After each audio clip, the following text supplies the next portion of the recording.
Hello friends, today I am going to discuss about evaluation of male partner. Uh, we as gynecologists, we actually ignore male partner while evaluating a case of infertility, and that is the problem. We do not take proper history and we do not do examination at all. So in this situation, I feel that we should talk to them, we should listen to them, and we should give adequate privacy to them while talking to them. When you start evaluating a male partner, the first thing which you do and which comes in your mind is, of course, semen analysis. And it is said that nothing succeeds like a normal semen analysis report. So if the patient comes to you and his semen analysis report is absolutely normal, then you don't have to do anything. You don't need to evaluate the male partner at all. But friends, there are some situations where normal semen analysis report may not give you adequate information. For example, a case of erectile dysfunction. The patient may have performance pressure and the patient may not be able to have intercourse, and that is a cause of infertility. And that is the reason why you should actually take proper history in such situations, which gives you the correct diagnosis of the condition. Now, it is said that it is very easy to do semen analysis badly. That means what? Means if you do semen analysis from a laboratory which is not standardized and which is not following WHO 2010 criteria, then you will not get a complete report. And if you don't get a complete report, then definitely you are going to miss something in the male partner evaluation. So the semen analysis from a proper person is something which you should do that is the first thing that you should do.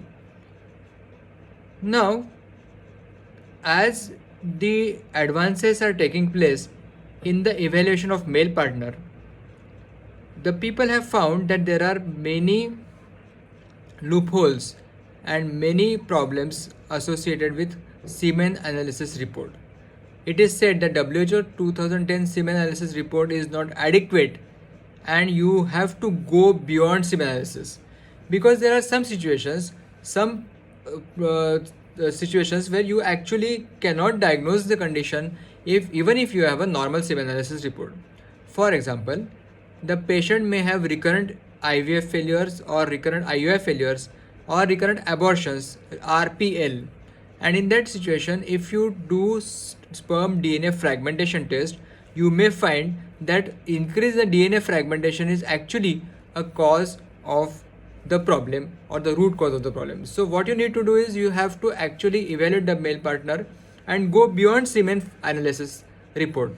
So you have to do semen function test or sperm function test. So what are these sperm function tests? These are the tests which are actually not done routinely, but they are done when certain conditions they arise. Like suppose the patient has got some problems like RPL, then you may have to go for sperm function test.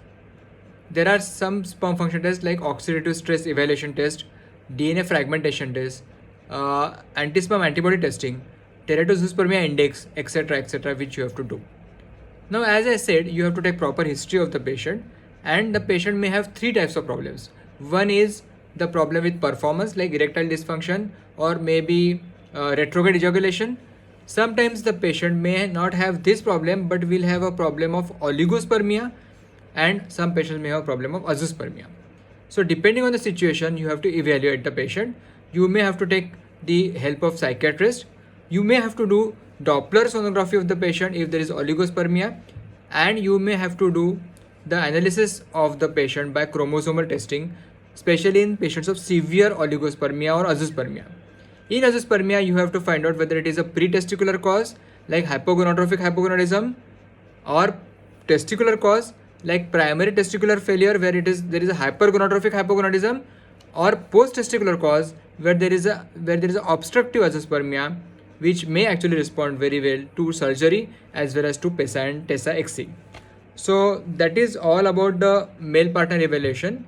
I think the message is loud and clear. You should do proper evaluation of a male partner, and unless you treat the patient male partner, evaluate the male partner, the treatment is not complete. Thank you very much. Thank you.